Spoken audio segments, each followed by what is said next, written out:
I froze when I saw Amber standing at my door with 2 big suitcases. Evan was right behind her, smiling like he owned the place. My first thought was that maybe they had come too early, maybe they were staying the night after the housewarming. But then Amber spoke, and her words cut through the air like a knife. Dad said this place is ours now. Didn't he tell you? I laughed at first, waiting for the punchline. But she didn't laugh back. Her face was serious, cold even. Evan just stood there, nodding, as if it all made sense. My stomach dropped. What are you talking about? I asked, trying to keep my voice calm. Amber crossed her arms. Dad said he talked to the bank and made some arrangements. This house is supposed to be ours. You can stay for now, but we're moving in. I felt my throat tighten. My name was on every paper, every loan, every check. I had worked for years to buy this house. It didn't make sense. Just then, the doorbell rang again. My dad, Frank Bennett, walked in like he owned the place too. He smiled, hugged Amber, and barely looked at me. "Laura, honey," he said casually, "Amber and Evan are going to be staying here for a while. You've got plenty of space." I stood there, speechless. "Dad, this is my house," I finally said. He sighed like I was being difficult. "Amber and Evan are starting a family. You don't need all this room. It's better for everyone this way." I could feel my hands shaking. They all acted like this was normal, like I was supposed to just hand over the home I worked for. I wanted to scream, but instead I forced a smile. "Sure," I said quietly. "Let's eat first. We'll talk later." I went to the kitchen and took a deep breath. My mind was spinning. This couldn't be happening. I had invited them over to celebrate a new beginning, not to have it taken from me. But something in Amber's tone told me this wasn't a misunderstanding. It was a plan. At dinner, she and Evan talked about how they'd decorate the guest room and turn the second bedroom into a nursery. Dad nodded along proudly. I barely touched my food. I just watched, listening carefully. When they left the table, I slipped into my office and checked my phone for messages from the bank, from the realtor, anything. Nothing had changed. The house was still legally mine. But as I listened to Amber laughing in the living room, already acting like she owned it, a cold anger began to rise inside me. I didn't know how yet, but I was going to make sure they regretted ever trying to steal what I had built. That night, as the lights went out and they settled in the guest room, I lay awake staring at the ceiling. The house that had finally felt like home now felt like a battlefield. Amber reached into her purse and pulled out a folded paper. She spread it on the table like she was revealing some grand prize. "This is the property transfer agreement," she said with a smug look. "Dad already handled everything." I leaned over and looked at it. It had my name on it, but the signature at the bottom wasn't mine. My heart started pounding. I couldn't believe what I was seeing. I looked up at her, but she just shrugged, pretending like it was all official. "This isn't real," I said quietly. "You forged this." She tilted her head and smiled in that fake sweet way she always did when she thought she had the upper hand. "No, Laura. Dad took care of it. You don't have to worry." Before I could even respond, the door opened, and my dad walked in, grinning like nothing was wrong. He carried a bottle of wine and acted like this was just another family dinner. "There's my girls," he said cheerfully. "Let's eat before the food gets cold." I was too stunned to move. "Dad," I said finally, "Amber just told me you gave her this house." He didn't even blink. "Well, yeah," he said casually like it was no big deal. "They're starting a family soon. They need the space more than you do." For a moment, I couldn't speak. My chest felt tight. I looked at him, waiting for him to realize how wrong that sounded. But he just sat down, poured himself a glass of wine, and asked Evan about his job. I felt my hands shaking under the table. I had worked years for this house, late nights, skipped vacations, every bonus check put into savings. And now my own father was acting like I should just hand it over. "Dad, you can't just give away something that doesn't belong to you," I said firmly. "The house is in my name." He gave a small laugh, the kind that made me feel like a child again. "We're family, Laura. Don't make this difficult. You have no kids, no husband. It makes more sense for them to live here." Amber leaned back in her chair, a smirk spreading across her face. "Dad already talked to the bank. It's basically done." I looked at her and then at him. My pulse was racing, but I stayed quiet. There was no point arguing. I could see it in their faces. They had already decided. I forced myself to take a deep breath. Fighting them right then would only make things worse.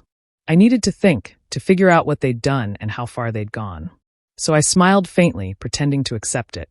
"If that's what you believe, Dad, I said softly. Then we'll see how it goes. Inside, though, something shifted. The shock was still there, but beneath it was a slow, burning anger. They thought I would just roll over. They had no idea who they were dealing with. That night, I promised myself I wouldn't lose what I built. Not to them. Not ever. That night, I couldn't close my eyes. I could hear Amber and Evan laughing in the guest room, talking like they already lived there. Every sound made my stomach twist tighter. I sat on my bed, staring at the ceiling, replaying everything that had happened. None of it felt real. My own father had sided with them, and they were sleeping peacefully under my roof. I got up quietly and turned on my laptop. I opened my files, property documents, bank statements, everything related to the house. I needed to make sure nothing had changed. I checked the deed first. My name was still there, clear and legal. I checked the mortgage, still under me. The relief lasted only a second before something else caught my attention. There was a notification from my bank about a failed wire transfer. It had been attempted 2 days ago. Someone had tried to move almost $15,000 out of my account. My heart started pounding. I knew I hadn't done that. I opened the details and saw something that made my hands go cold. The login had come from my father's old email address, the one he used when helping me fill out forms during the closing process. He still had access. I sat there for a long time, staring at the screen. It wasn't just about the house anymore. They were trying to drain me completely. My own family was trying to take everything I had worked for. The thought made me sick. I wanted to confront them right then, but I stopped myself. I knew how that would go. They'd play innocent, twist the story, make me look crazy. Amber was good at that. She had been doing it since we were kids. Dad would back her, and I'd end up being the emotional one. So instead, I took screenshots of everything. Every email, every notification, every log. I backed up my files onto a flash drive and hid it in the lining of my purse. Then I took pictures of all my important documents, deed, mortgage, closing statements, and emailed them to myself for safekeeping. Around midnight, I heard Amber walking down the hall. I quickly turned off my laptop and pretended to be asleep. She peeked into my room for a second before closing the door. I stayed still until I heard her footsteps fade. Once she was gone, I opened my phone and started writing everything down. Dates, times, what each of them said, every strange thing that had happened since the housewarming. I didn't know exactly what I was building, but I knew I'd need it later. By morning, I had made up my mind. I would act normal. I'd smile, I'd nod, I'd let them think they were winning. But behind the scenes, I'd collect everything I needed to expose them. They thought I was naive and weak. They had no idea I was already planning how to destroy their entire scheme. Quietly, one step at a time. The next week felt like living in someone else's house. Amber and Evan moved around like they owned the place. On the second day, I came home from work and found my living room completely rearranged. My favorite reading chair was gone. The family photos I'd hung on the wall were packed into a box, and their wedding picture sat on the mantel instead. When I asked about it, Amber just smiled. "We're making it feel more like home," she said, as if that made sense. I bit my tongue and forced a small nod. I needed them to think I didn't care. 2 days later, I woke up to voices outside. I looked out the window and saw Amber and Evan giving a house tour to our neighbors. "We just bought the place from my sister," Amber was saying proudly. "Dad helped us make it official." My neighbors waved at me awkwardly when they saw me watching. I smiled back, pretending everything was fine. Inside, I was shaking. That afternoon, my dad showed up again. He didn't even greet me. He went straight to the kitchen, kissed Amber on the cheek, and asked Evan if they needed any help settling in. I stood there invisible, like I was a guest in my own home. When I tried to speak, he cut me off. "Laura, don't start. Let's keep things peaceful," he said sharply. I learned to keep quiet. I started recording every conversation on my phone, quietly, discreetly. When they made comments about taking over soon, I saved them. When they insulted me or mocked how slow I was to accept the change, I wrote it down. Every sneer, every small jab went into a folder on my laptop labeled House File. At night, I took photos of the changes they made. Amber's clothes hanging in my closet, their toothbrushes on my sink, the mail they redirected to my address under their names. I even took pictures of my dad's car parked outside almost every night. I wanted to make sure there was no denying who was there and how long they stayed. They had no idea I was watching, collecting, building. They thought I was still that quiet, obedient daughter who would just accept whatever they decided. I smiled when they bragged about the nursery plans. I nodded when my dad said, "It's all working out." But inside, I was counting down the days until I'd be ready. Every night before bed, I looked at the file on my computer and whispered to myself, "Not yet." I wanted to wait until I had enough evidence that they couldn't twist it, couldn't lie their way out. By the end of the week, I had hundreds of photos, voice recordings, and messages saved. I felt calmer now, more focused. They thought they had taken control, but the truth was, they had already handed me everything I needed to destroy them. They just didn't know it yet. I found Michelle Harris online and made an appointment the next day. She met me in a small office and listened without interrupting as I laid out the timeline and handed her the folder I had built. When she opened the folder, her face changed. She pointed to the paper Amber had shown and said, "This isn't just rude, it's criminal." Michelle explained things in plain language. First, we needed to prove the signature was fake. She recommended a private handwriting expert who could compare the signature on the transfer paper to my real signatures from the closing documents. She also wanted to trace the attempted wire transfer and any logins that showed who had accessed my accounts. I felt a little calmer hearing a plan. We called the bank together. Michelle was direct and firm. She asked them to place a fraud alert on my accounts and to keep all logs intact. The bank said they would open an internal review and preserve the records. Michelle told me to expect slow, careful work, and to keep every email and text I received from Amber, Dad, or Evan. She said even small messages could matter. Next, Michelle arranged for the handwriting expert to examine the document. The expert compared my signature on the deed and my mortgage paperwork with the signature on the transfer paper. Within days, we had a written statement saying the signatures were not a match. That report felt like the first real crack in their story. While the expert worked, Michelle filed paperwork to start both civil and criminal proceedings. For the criminal side, she helped me draft a complaint that laid out the attempted wire transfer, the forged document, and the steps Amber and Evan were taking to occupy the house. She explained how identity theft and fraud cases often start slowly, with banks and police needing clear proof before moving forward. For the civil side, she prepared documents that would protect my ownership rights and asked the court to stop any further attempts to claim the house. Michelle also subpoenaed internet logs through a process that involved the ISP. The logs showed a login attempt from an IP address tied to Dad's account on the days the wire transfer was attempted. Seeing that connection made something inside me settle. The doubt I'd carried since the housewarming eased into a hard, useful anger. She advised me to keep my behavior careful. Don't confront them in ways that could be twisted. Let law and evidence do the work. She prepared a cease and desist letter that demanded they stop claiming ownership and to return any personal items they'd taken. The letter warned them that if they didn't comply, legal action would follow immediately. Michelle said the letter had two jobs: warn them and force a reaction that we could document. We filed the complaints and handed the evidence packet to the district attorney's office the following week. Michelle told me the DA would review everything and decide on prosecution. She also reached out to the title company to verify the closing records and to place a flag on the title to prevent any transfers. After all the filings, I finally felt like I wasn't the only one fighting. The folder on my desk was no longer just proof, it was a weapon. Michelle smiled once and said, "Now we wait for them to trip. They already gave us everything we need." I went home that night exhausted but oddly peaceful. I had done the hard work. The rest, I told myself, was out of my hands, and in legal hands that would not let this go. That weekend, I woke up to the smell of smoke from the grill. When I looked outside, I froze. Amber and Evan were setting up tables and chairs in the backyard, balloons tied to the fence, food laid out everywhere. Evan was flipping burgers, and Amber was on the phone inviting more people. It took me a few seconds to understand. They were throwing a barbecue. In my backyard. I walked outside, trying to stay calm. "What's going on here?" I asked. Amber turned to me with that same fake smile. "It's just a family get-together," she said cheerfully. "You don't mind, do you?" Dad said it's fine. Before I could respond, I saw my father walking in through the side gate, holding a cooler. He looked right at me and shook his head. "Don't make a scene, Laura," he said. "We're just having a little cookout.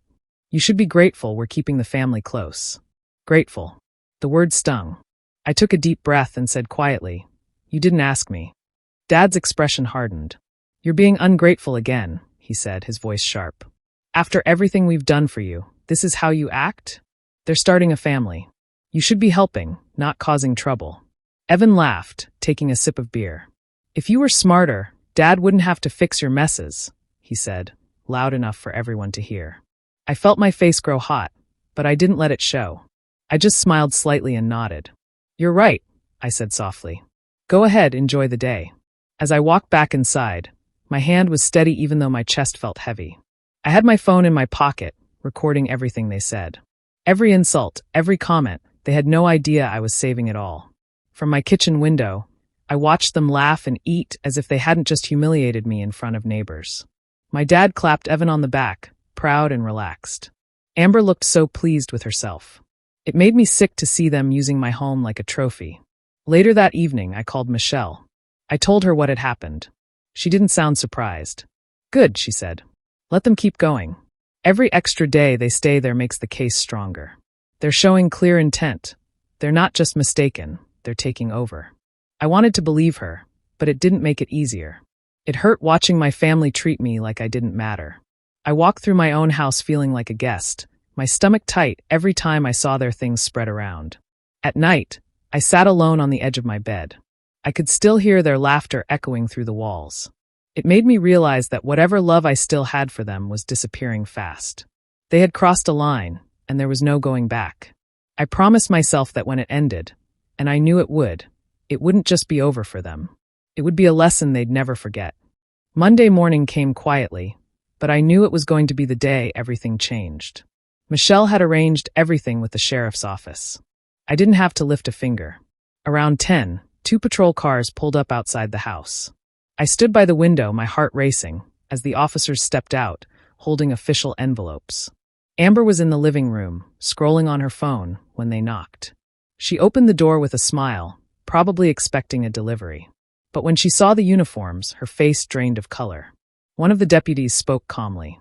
"Mrs. Evans?" he asked, reading from a paper. "We're here to serve an eviction and fraud notice for this property." Amber blinked, confused. "Eviction? There's been a mistake," she stammered. "This house belongs to my family." I walked into the hallway, staying quiet but close enough to hear. The deputy handed her the papers. "This property is legally owned by Laura Bennett," he said. "And this notice includes pending charges related to forged documents and attempted identity theft." Evan came rushing in, puffed up like always. "You can't just throw us out," he shouted. "We have rights." The second officer handed him his own copy of the documents. "You'll see the details there," he said firmly. "The transfer agreement you presented was verified as falsified. The signature doesn't match, and the investigation has traced related activity to your father-in-law's network." Amber turned toward me, her eyes wide. "You did this?" she hissed. I looked her straight in the eye. "No," I said quietly. "You did this to yourself." Right then, my dad pulled up. He got out of his truck looking angry and stormed toward the porch. "Laura, what are you doing?" he yelled.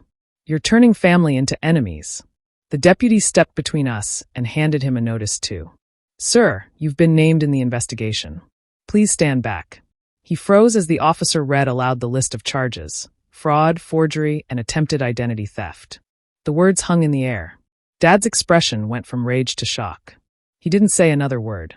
Amber started crying, insisting she didn't know anything about fake papers. Evan tried to talk over her, blaming my dad. But the officers didn't care who started it. They just told them to pack their belongings immediately. Neighbors started coming out of their houses, whispering as they watched. The same people Amber had bragged to just days ago were now seeing her escorted off my porch by deputies. It was quiet except for the sound of boxes being dragged out the door. They didn't look at me when they left. Amber's face was red and streaked with tears, and Evan's jaw was tight with anger. My dad didn't even try to meet my eyes. He just walked to his truck, silent, and drove away. When the last box was loaded, the deputies changed the locks and handed me the keys. One of them nodded and said, "It's over, ma'am." I stood there for a long time after they were gone, the house finally quiet again. For the first time in weeks, I could breathe. It wasn't joy I felt, just relief and a heavy kind of sadness. They had taken every chance to do the right thing and threw it away. But as the sun set that evening, I realized something. I hadn't just gotten my house back. I had taken back my peace, and they had lost the one thing they thought they controlled, me.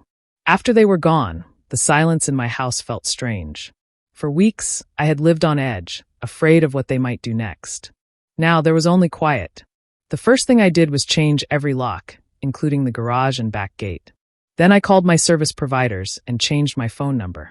I didn't want any calls, texts, or accidental visits. I took a week off work, telling my boss I needed time to sort through personal matters. I spent those days cleaning every corner of the house. It wasn't just about dust or clutter. It was about taking back control of my space. I boxed up everything they'd touched and threw most of it away. By the end of the week, the house finally felt like mine again.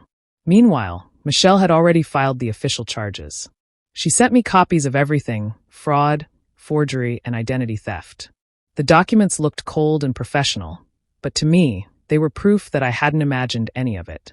My father's bank account was flagged by investigators for attempted unauthorized transfers. The same man who had once helped me with the down payment had tried to drain my savings behind my back. News spread quickly through the family. I wasn't surprised when Amber started calling relatives, crying and saying I had turned against my own father. Evan sent messages too, pretending to be hurt and misunderstood.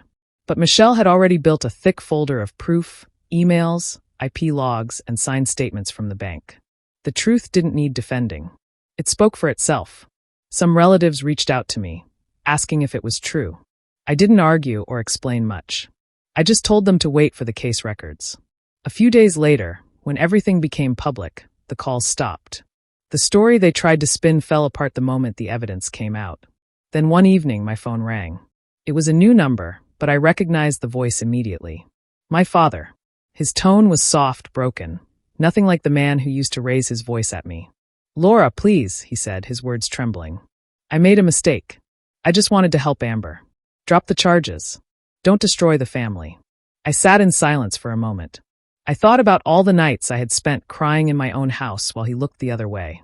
About how easily he'd tried to take everything from me. Finally, I said calmly, "You didn't think twice before trying to ruin me. Now I'm just returning the favor, with the truth." There was silence on the line. I heard him exhale, and then he hung up. I didn't feel guilt.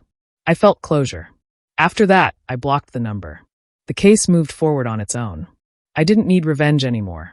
The truth was enough. And for the first time in a long while, I felt safe. My home was truly mine again, and I finally understood that protecting my peace didn't make me cruel. It made me free. Over the next few months, everything started to fall apart for them. Amber and Evan were forced to move out of the fancy apartment they used to brag about.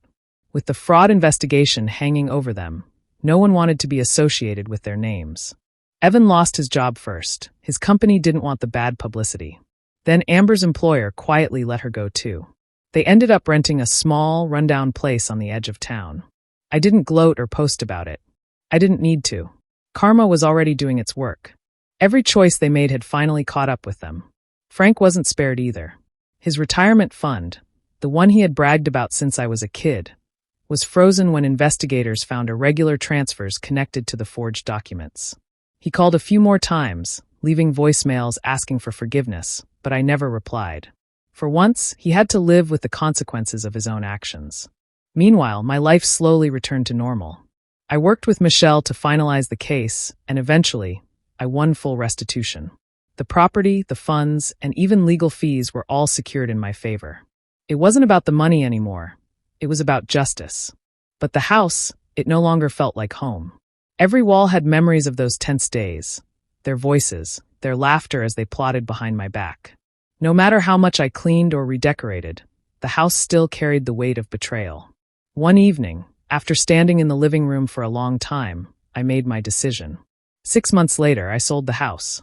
Not because I needed to, but because I wanted a new beginning, a place untouched by the past. A young couple bought it, full of dreams and excitement. Seeing their joy reminded me of how I once felt before everything happened. On the day I moved out, I walked through each room one last time. The sunlight came through the same window where I used to sit, drinking coffee and wondering what would happen next. I smiled for the first time in months, realizing I had survived it all. Before I locked the door for the final time, I left a short note on the kitchen counter. It said, "This house never belonged to you, but the lesson will." I didn't sign it. I didn't need to. As I drove away, I didn't look back. The house disappeared in the rearview mirror, and with it, the pain of everything they tried to take from me. I had lost family, yes, but I had gained peace, strength, and the knowledge that no one could ever use love as a weapon against me again. The past was behind me now. Ahead of me was a new life, one built on my own terms, with no apologies and no shadows. A year later, my life looks completely different. I now live in Denver, in a quiet townhouse that feels warm and peaceful. The mornings are calm, the streets are lined with trees, and for the first time in a long while, I wake up without that tight feeling in my chest. My golden retriever, Max, greets me every day with his wagging tail, reminding me that love can be simple and pure. Starting over wasn't easy. After selling the old house, I moved with just a few boxes and a heart that still felt bruised. But slowly, day by day, I built something new. I focused on my work, made new friends, and created a space that truly felt like mine. There are plants by the window, books on every shelf, and laughter instead of tension. It's quiet, but it's the kind of quiet that feels safe, not lonely. Sometimes, when I sit on the porch in the evenings, I think back to everything that happened. I still find it hard to believe that my own family, my father and sister, could turn against me so easily. The memory of that night, when they arrived with their suitcases and fake documents, still flashes in my mind from time to time. But it doesn't hurt the way it used to. Now, it just feels distant, like something that happened to someone else.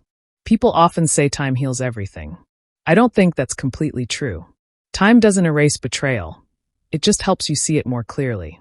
I no longer look for explanations or apologies. I understand now that some people are driven by greed and entitlement, and nothing you do will ever make them see how wrong they are. What matters is how you choose to respond.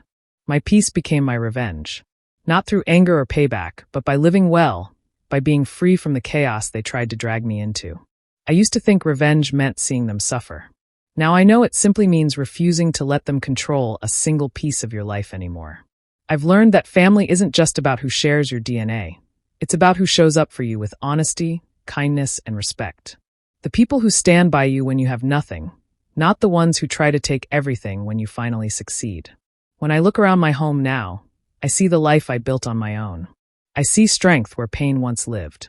That night they tried to steal my house could have broken me. But instead, it became the night I took my power back. As Max curls up beside me and I sip my evening tea, I feel something I once thought I'd never have again, peace. And in that peace, I found everything I was ever searching for.